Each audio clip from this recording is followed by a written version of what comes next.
د کوچني اختر د رارسېدو سره د هیواد په بازارونو کې ګڼه ګوڼه او د وچو میوو پلور زیات شوی. دا د کابل ولایت د کلکان ولسوالۍ بازار دی. په دغه بازار کې د اختر په ورځو کې د همدې ولسوالۍ وچې میوې پلورل کیږي او ځینې نورې وچې میوې د کابل ښار له سوداګریزو مارکیټونو راوړل کیږي. هټیوال وایي سږکال د کوچني اختر په ورځو کې د وچو میوو بیې ټیټې دي او د افغانستان وچې میوې ښه کیفیت او د خرڅلاو ښه بازار لري. پستا ما میتیم 700 روپیه کیلوشه. بادام خوبشن درجه یک میتیم 700 روپیه. 700. دیگه این چاکلیت است. مثلا چاکلیت کاکائو خوبش درجه والا 150 روپیه. دیگه چاکلیت داریم 80 روپیه. فعلا همین میوه خشک که از قبل کلچه و بادام پستا و نخود همه چیز است. زراعت خود مردم که است که از قبل کشمش است، توت، چهارمغز این چیزا است از خود مردم است. و دیگه باقی مانده و بادام پستا چیز است ما که از منده کابل خریداری میکنیم. اون سال خوب است نسبتا به سال قبل خوب است.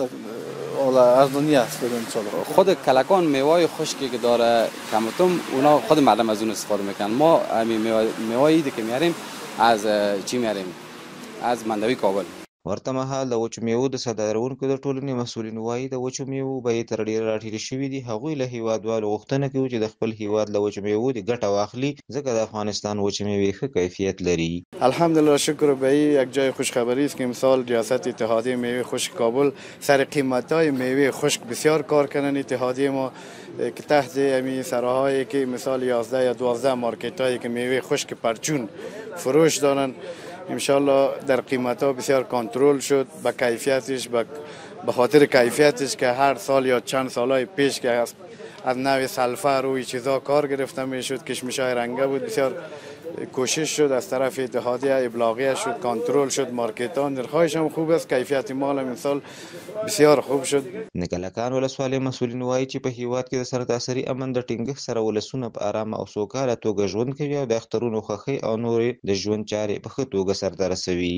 دا 2 ورځې کې موږ لاړو ټول بازار هم کنټرول کړ او هغه کوم شیان چې تاریخ تیر شوی هغه هم راټول کړل او هغه کوم نرخ چې د کابل ښار د ښاروالۍ لخوا ورکړل شوی د پغه نرخ باندې تاکید وکړ.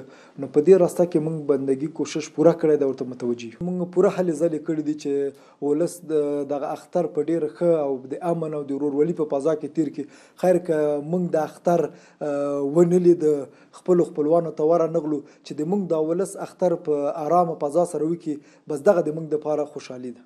کلکان د کابل ولایت اړونده ولسوالۍ ده چې ډېری خلک په کرنه او مالدارۍ بوخت دي. په دغه ولسوالۍ کې د انګورو سمسور باغونه شتون لري چې د محصولات د هیواد بېلابېلو ولایتونو او همدارنګه نړیوالو بازارونو ته صادریږي.